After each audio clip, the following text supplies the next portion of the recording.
Dear students, in this session we are looking at the practical aspects of reacting any acid with the bases, and that is known as volumetric analysis. So let's begin with the session. So as the case of volumetric analysis, which is also known as titrimetry or titrimetric method of analysis, which is considered to be an quantitative analysis in which we are basically reacting with our analyte solution with a standard solution. So if you look at the definition of this volumetric analysis, which is nothing but reacting a measured or controlled volume of a standard solution with our analyte whose concentration is to be determined. So by titrating or by reacting the standard solution with our analyte solution whose volume is known to us but the strength is not known to us, so by comparing those volumes we can be able to find out the strength of unknown analyte. So that is known as volumetric analysis. So which is nothing but comparison of volume of solution.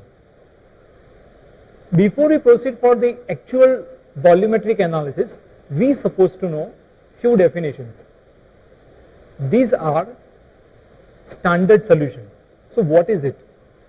So it is a solution whose concentration is known to us, which is also known as a titrant. Second one is titrant. So it is a substance whose concentration is to be determined. When we compare the volume by reacting the standard solution with titrant, that whole process is known as titration. Fourth one is indicator. So generally, to determine whether our standard solution has reacted with titrant or not, we can add some auxiliary substance. Those substances or agents are known as indicators. So they are helping us to find out the final volume. Fifth one is end point. So it is a point at which the indicator changes its color. So as the name suggests, indicator, so they are added to indicate us the end point of any particular reaction. So those indicators, they are indicating us by doing some changes in the color itself. Okay, so that is about endpoint. Next one is equivalence or stoichiometric point. So it is a point at which X concentration of standard solution reacted with Y concentration of titrant, which is nothing but a point at which complete chemical reaction takes place. And the last one is primary standard, so which is nothing but a compound of known purity. So when you dissolve those compound in a definite volume of solvent, then you can be able to find out their strength. Those solutions are known as, or those substances are known as primary standard. So before we proceed further, we supposed to know few apparatus as well, which are generally used while we are doing volumetric analysis. So the first one is the conical flask, which is used for pointing out the standard solution. Next one is 2 and 3 are the pipettes. Those can be volumetric pipette or graduate pipette. Next we have is burette. The number 4 stands for the burette, which is utmost needed for doing the volumetric analysis. So that burette you can place it on a clamp with a stand. Next we are in requirement of the measuring cylinder as well as funnel. So these are some basic requirements while we are doing volumetric analysis. So in the case of volumetric analysis, the very important analysis is containing reaction between acids and bases. So now we'll see what these acid base reactions or acid base titrations are stands for. So which is nothing but a first part of volumetric analysis. As we have seen in our past series or sessions that volumetric analysis are categorized in different categories. In that, acid base titration is one of the titration or one of the technique. So in today's session we will see in detail about acid base titration. So it is nothing but comparing the volume of acid with base at a equivalent point or at a neutralization point. Why we call this as neutralization point? Because here there is an involvement of acid and base. So when acid is reacting with base, there is a formation of salt, and at that point that reaction completes at the point of neutralization. That's why equivalence point can be termed as neutralization point in the acid base titration. So when base is estimated, that titration is known as acidimetry. When acid is estimated, that titration is known as alkalimetry. Okay, so our ultimate aim is to find out the strength of unknown analyte by comparing the volumes of either acid and base. So in the diagram you can see the procedure will be like, you can take a conical flask into which we are supposed to add our standard solution. Standard solutions are those whose concentration is known to us. Then to that standard solution we need to add some indicator. So indicator, they are the auxiliary substance which indicate us so that the reaction is complete or not. Then to that standard solution we need to add our analyte sample with the help of burette. So when you have a standard solution in a conical flask and which gets reacted with the every drop of the unknown sample, there is a reaction going on, and during that reaction a point will arrive where you will find whatever analyte present in the conical flask is being reacted by the amount of this unknown sample. So that point we are supposed to focus on. So that is the brief idea about acid base titration. So we can say that acid base titration are nothing but the volumetric analysis in which strength of either acid or base can be determined by comparing the volumes. So in that, the last point we have seen is end point detection. So how can we determine the end point? How we came to know that the reaction is over? So end point detection is nothing but it is governed by the addition of indicator. When you add some indicator, that indicator will indicate us that the reaction is over. So in acid base titration, end point is nothing but the neutralization point. Suppose you have taken a strong acid in a conical flask and you have reacted with a strong base. By reacting the strong acid with strong base, you will find there will be neutralization, and that should be at a pH 7 as we have discussed in our earlier sessions. So that is about strong acid and strong base. But what will happen in the case of weak acid or weak base?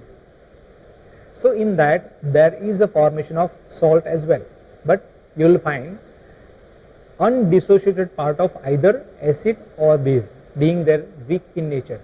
As weak acid or weak bases are those substances when you dissolve it in water you will find partial hydrolyzation or partial dissociation. Okay, so when we talk about strong acid and strong base, you will find the neutralization point will be pH 7 only. So now we will see the use of indicator. How indicator indicates us to determine the end point. So indicators, yes, those are nothing but the auxiliary substances which help us to find out the end point. So what they will do? Generally these indicators are nothing but weak acid or weak base.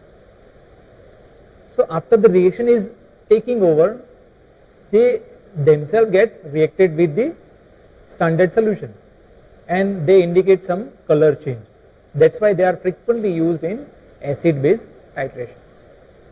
Okay, so those are the substances which exhibits color change, but at a particular stage of chemical reaction.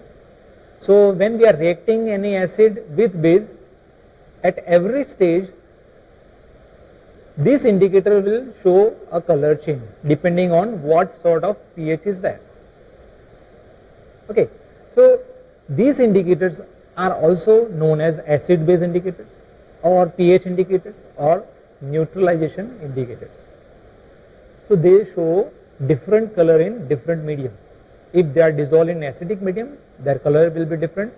In basic medium, their color will be different. So that is the peculiar point of indicators, and that's why they are frequently used in acid-base titration. And those are nothing but weak acid or weak bases. So in solution, when you dissolve those indicator in water, you will find they are partially dissociated into their ionic form. So depending on the concentration of their molecular form and their ionic form, they will show the color. Okay, and that concentration of the molecular form or the ionic form will depend on what sort of pH of that medium is. Okay. So in the table you can see various types of indicators. So these indicators are, you can see methyl violet, thymol blue, and there are list of indicators you can see on the table. From that we can take an example of phenolphthalein. You will find in acidic medium the color of phenolphthalein is colorless. But while this phenolphthalein is available in base solution or basic medium, you will find the color will be pink. So that is the specific point of phenolphthalein. In acidic color, in acidic medium you will find colorless solution. In basic solution you will find pink solution. So that specific point of phenolphthalein we can utilize in the case of acid-base titration. So how they behave? So that is dependent on the various theories. These theories are Ostwald theory and quinonoid theory. So in this session we will talk about Ostwald theories. So as per this theory, all those indicators are considered to be either weak acid or weak base. So their undissociated form or unionized form can be given by HIN for acid and INOH for base, and they have different coloring pattern depending on their ionic form. And with the change in pH of the solution, concentration of molecular form to concentration of ionic form is keep on changing. So based on the pH of the solution, they will show different color. So let us take an example of any indicator that can be given by HIN. So which is, say for example, it is a weak acid in nature. When it dissolves in water, it can be ionized as H plus ion with ionic form of that particular indicator. So depending on the concentration of HIN, which is nothing but the molecular form of indicator, and concentration of ion form, which is nothing but the ionic form of that indicator, you will find different coloring pattern. So let us take a few examples. Phenolphthalein, yes, which is weak acid in nature.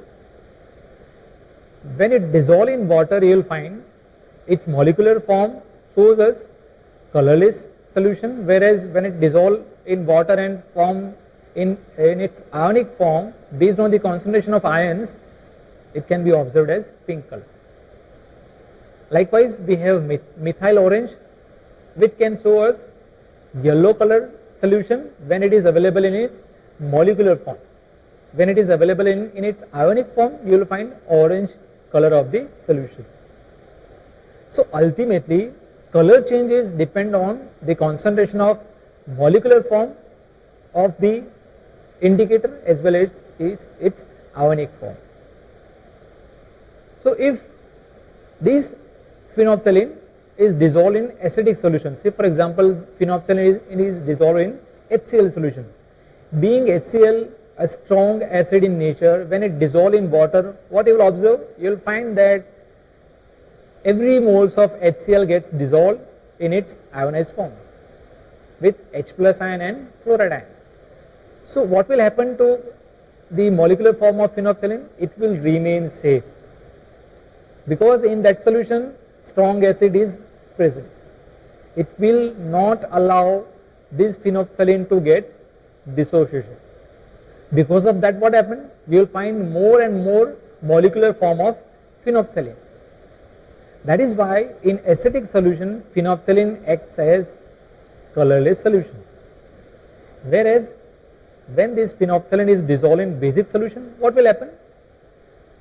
There is no more strong acid present, and in basic solution or in alkaline solution, what happened? This phenolphthalein gets ionized, and you will find more concentrations of ions. And because of the more concentration of ionic form, that the solution of that solution, the color of that solution will be pink. Okay, so that is the beauty of using indicator. So they are showing their color depending on their concentration of either in molecular form or ionic form. Now we will see the most important part of this session is factor derivation. So what will happen when we are actually doing our practical with acid and base? Let us take an example of sodium hydroxide and KHP, which is nothing but potassium hydrogen phthalate, which is acidic in nature. So let's elaborate this diagram. If you have a solution of KHP, which is considered to be a standard solution, which is formed by dissolving 0.2 gram of KHP in 25 ml water. So as we know, in this case we are knowing the strength of KHP solution, that is nothing but 0.2 gram is dissolved in 25 ml water, which we have taken in a conical flask. Next step would be, we need to add some indicator. So in this case we are adding few drops of phenolphthalein. So after that, when we add or when we titrate this sample solution or the standard solution with unknown sample, which is sodium hydroxide solution, whose molarity is unknown to us, but volume can be determined. So when you add drop by drop this sodium hydroxide into conical flask, what will happen? Sodium hydroxide will react with equal moles of KHP. So reaction starts. So every drop of NaOH will react with few moles of KHP. And at a certain level, when KHP is reacted with NaOH, extra amount of NaOH, when there is no more KHP is available in the conical flask, extra drop of NaOH will result in, what will happen? It will convert it into its basic or alkaline condition. Because of that, what will happen? There will be ionization of phenolphthalein indicator, and when there is ionization, it is showing its pink color. So you will find when there is no more KHP in the conical flask, extra drop of NaOH will result the solution into pink color. What it shows? That shows the endpoint has reached. So now if we focus on the factor derivation, how we can finalize how much mole of the standard solution is reacting with how much moles of the analyte sample. So for that, we are supposed to focus on the reaction.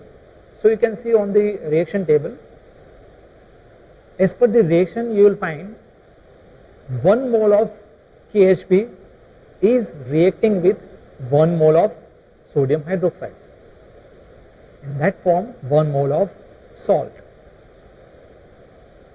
So that shows, you can see 1 mole of sodium hydroxide is equivalent to 1 mole of KHP as per equation number 1. So this equation is very important and very interesting. Now if we apply some math over here, just recall the term molarity. What was it? It is nothing but moles divided by liter of solution.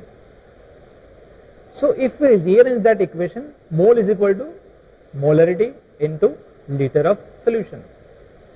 Now over here, 1 mole of NaOH, based on that, if we substitute the equation, you will find 1 mole of NaOH can be written as 1 molarity of the solution into 1 liter of solution. Now if we simplify this liter into ml, simply multiply that with 1000. So ultimately 1 mole of NaOH can be written in the form of 1 molarity, the concentration, into 1000 ml of solution. Likewise, if we rearrange 1 mole of KHP, as per the definition of mole, which is nothing but mass of that solute divided by molecular weight of that solute. So mass of KHP, now if we rearrange that equation, you will find mass of KHP is equal to mole of KHP into molecular weight of KHP. For 1 mole of KHP, we need to find molecular weight of KHP, which is nothing but 204.22 gram. So those are nothing but the addition of atomic masses. Now we came to know that 1 mole of KHP is nothing but 1 molarity of the masses of that KHP, that ultimately shows the molecular weight of KHP. Now equation 1 can be substituted based on these two different calculations. So if we rearrange this equation number 1, then it can be like 1000 ml 1 molar NaOH solution is equivalent to molecular weight of KHP, which is nothing but 204.22 gram of KHP. Now in the next step, what we need to do? We need to apply some mathematics. If we equate this equation with 1 ml of solution, then the right side become 0.20422 gram of KHP. That was for 1 ml 1 molar NaOH. If we have 1 ml 0.1 molar NaOH, then we need to add some more zeros, which is nothing but 0.020422 gram of KHP. So that is the derivation or factor between the reaction of NaOH and KHP. Based on this factor, how it helps us? Now recall our previous equation or previous experiment. We have taken 0.2 gram of KHP in 25 ml of water. So gram of KHP that we are knowing, which is nothing but 0.2 gram, and we have reacted that KHP with our analyte sample, which is nothing but NaOH, whose molarity is we need to find out. XML stands for the end point, ml of NaOH at which color change takes place. So that we can find out by doing the experiment. So further, if we arrange this further equation, then in terms of molarity of NaOH, it can be like 0.2 gram of KHP into 0.1 molarity of NaOH divided by the burette reading into 0.02044 gram of KHP. So when you apply this particular equation in your practical session, you will be able to find out the molarity. So this is nothing but a factor derivation. To determine the factor between analyte and the standard solution, you are supposed to know the chemical reaction. Let us take one more example. Here we have taken sodium carbonate as a standard solution. 0.15 gram is dissolved in 25 ml of water. So whose strength is known to us, that's why it is a standard solution. in burette we have taken HCl, whose molarity is unknown to us. Now, in this particular case, we need to add methyl orange as indicator. So, regarding the selection of indicator, there are some theories. So, while you add few drops of methyl orange, what will happen? Methyl orange in this particular condition, sodium carbonate, which is a base form. So, in alkaline solution, you will find it shows is orange color. Now, in the next step, when you add few drops of HCl, what will happen? This HCl will react with every moles of sodium carbonate. So, that reaction takes place and it continues till whatever amount of sodium carbonate present in conical flask. When there is no sodium carbonate in conical flask, what will happen? Extra drop of HCl showing, or at that point of time you will find there is conversion of methyl orange into its ionic form, and when methyl orange is converted into its ionic form, there is a change in color that shows pink color. So, when your conical flask show pink color, what it suggests? It suggests that your reaction is over. Now, similarly, we can apply factor derivation over here. So, for that, our first step is we need to focus on chemical reaction that takes place between sodium carbonate and HCl. So, you will find 1 mole of sodium carbonate react with 2 moles of HCl, and that forms 2 moles of salt. So, here one interesting thing is that 1 mole of your sodium carbonate is reacting with 2 moles of HCl. Now, similarly, we can apply that equation, that is nothing but 2 moles of HCl is equivalent to 1 mole of sodium carbonate. Now, as we did earlier, if we simplify the term moles in terms of molarity, then it is equal to, molarity is nothing but moles per liter. When we rearrange this equation in terms of mole, then it is equal to molarity into liter. Now, based on that further calculation, you will be able to find 2 moles of HCl are there. That's why it is twice 1 mole of, or 1 molarity of 1 molar concentration of HCl into its 1000 ml solution. Likewise, we did same as the case of KHP. Now we need to find molecular weight of sodium carbonate as we did with the KHP, which is nothing but 105.98 gram. So, when you equate those two equations, then you will find twice the term into 1000 ml of HCl at 1 molar concentration, that should be equivalent to 105.98 gram of sodium carbonate. Now, if you simply apply some math, then you will find the final equation. In blue color, you will find each ml of 0.1 molar HCl is equivalent to 0.005299 gram of sodium carbonate. So, that is nothing but factor derivation. Now, that equation you can apply for calculation of molarity of unknown sample, and in this case our unknown sample will be HCl itself. So, here also XML you can find out by burette reading, that is nothing but the volume of HCl required for neutralizing the sodium carbonate. So, that you can take it from the actual practical one, and when you apply math over here, you will find molarity of HCl is nothing but the 0.15 gram of sodium carbonate into molarity of HCl, or 0.1 divided by burette reading into 0.005299 gram of sodium carbonate. So, by applying this equation, you can be able to find out molarity of HCl. So that is the beauty of having factor derivation.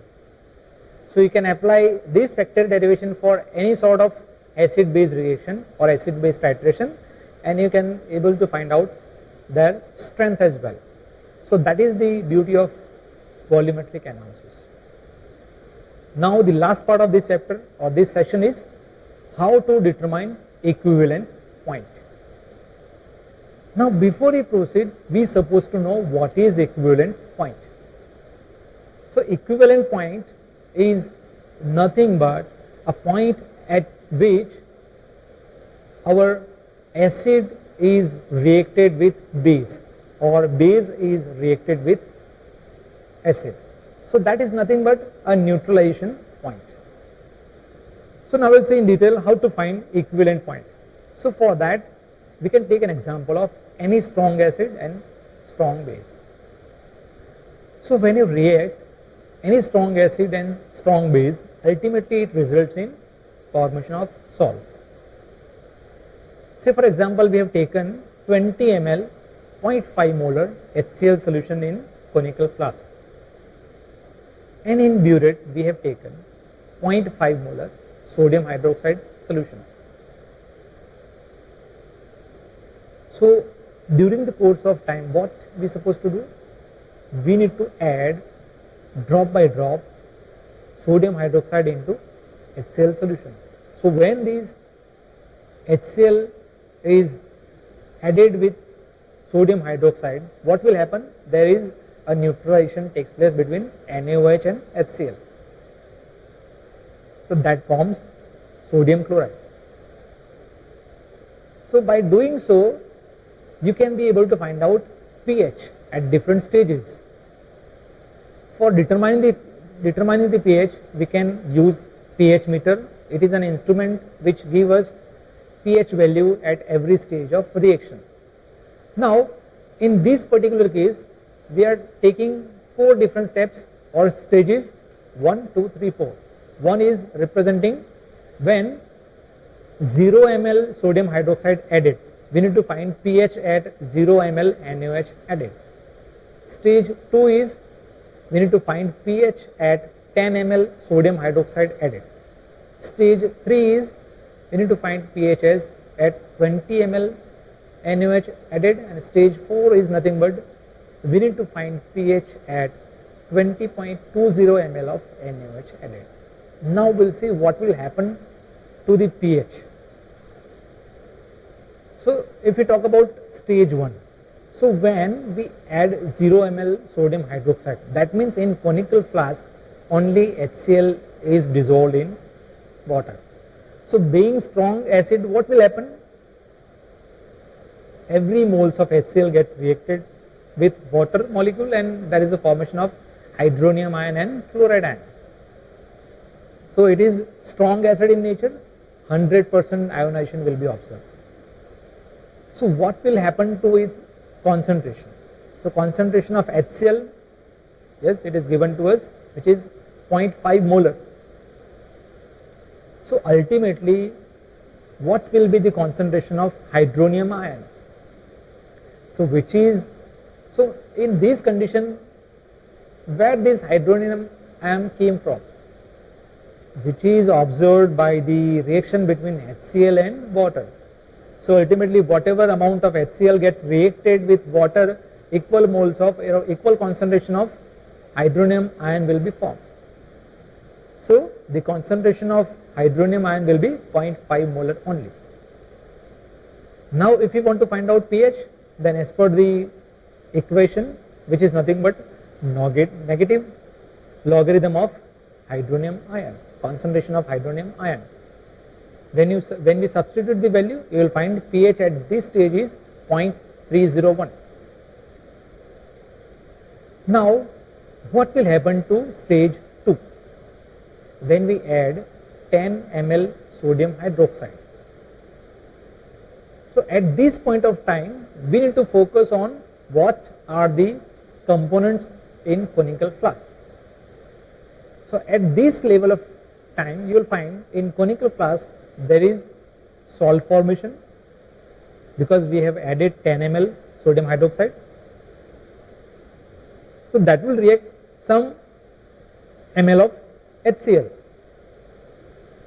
So there is unreacted HCl will be there, because HCl we have taken 20 ml and water molecule itself.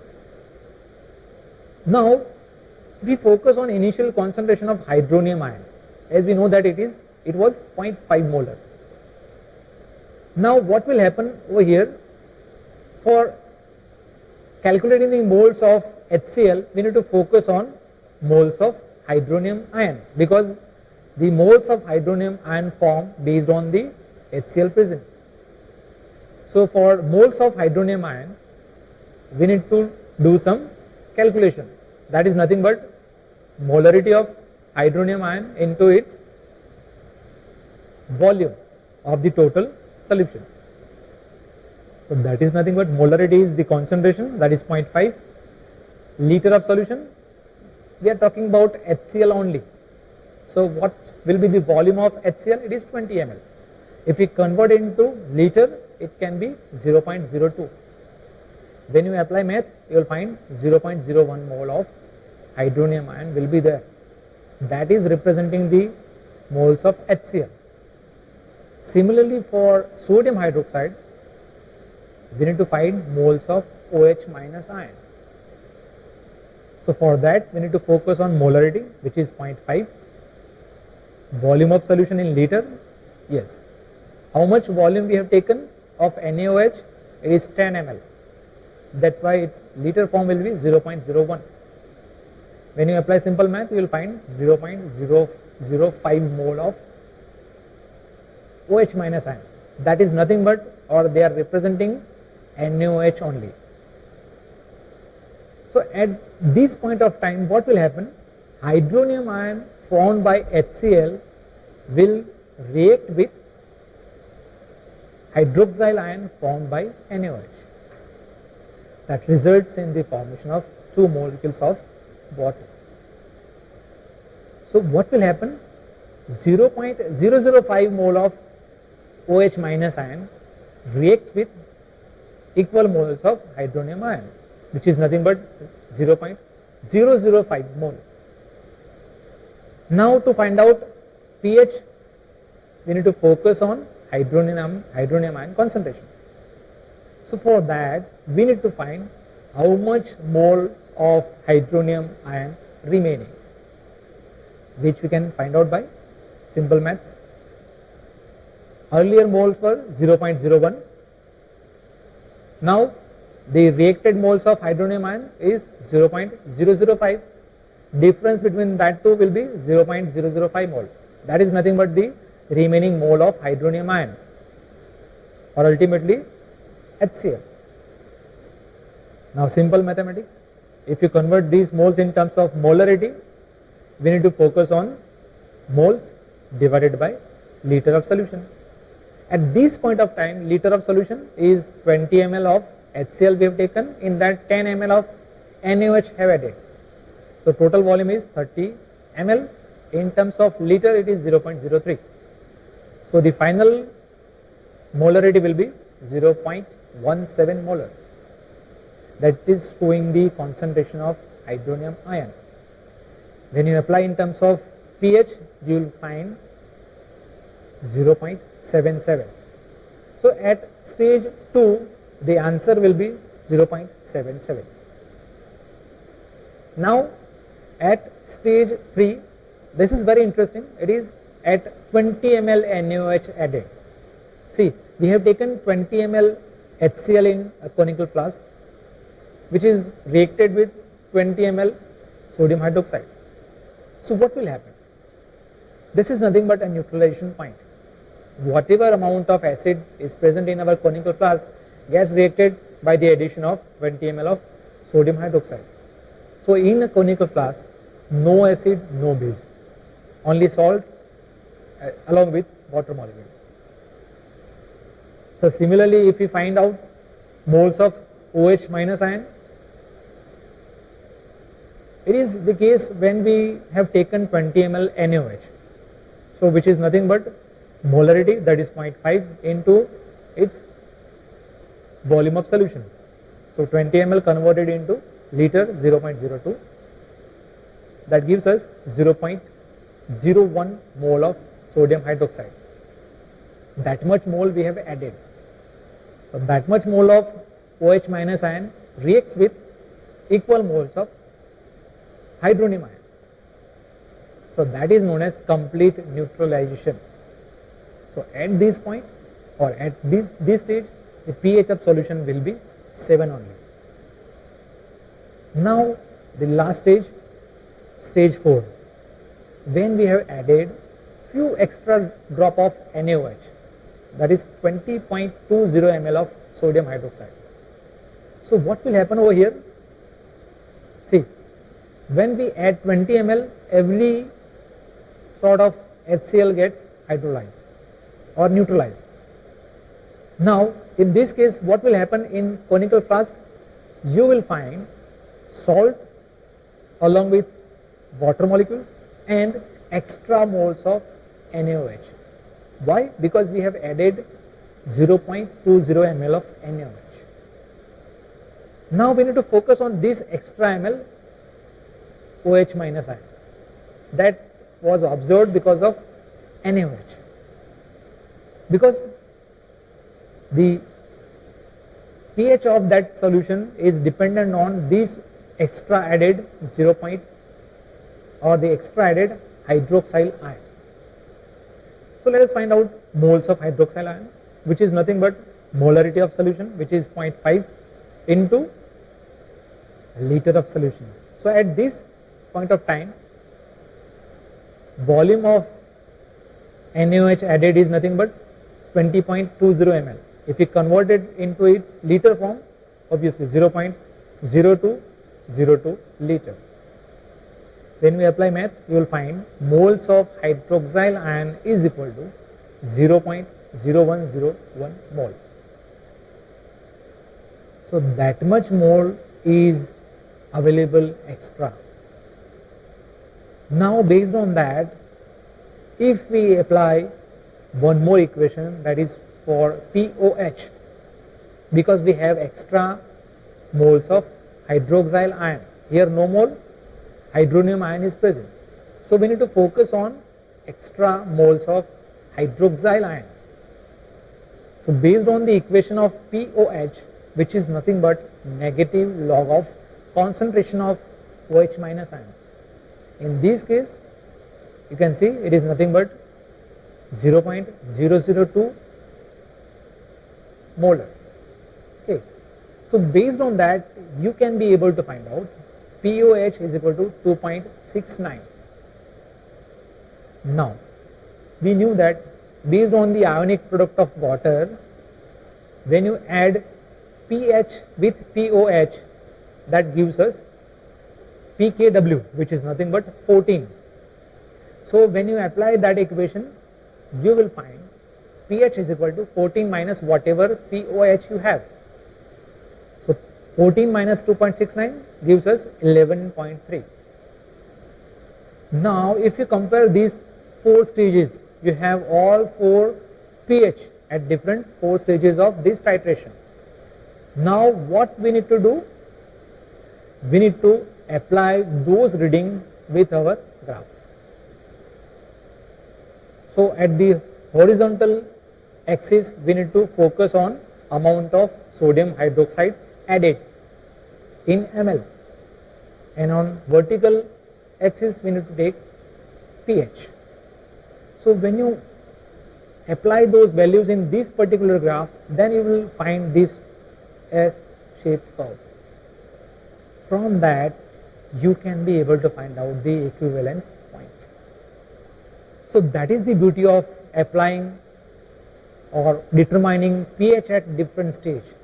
By doing or by calculating pH at different stage of acid-base titration, you can able to find out equivalent point of that particular reaction.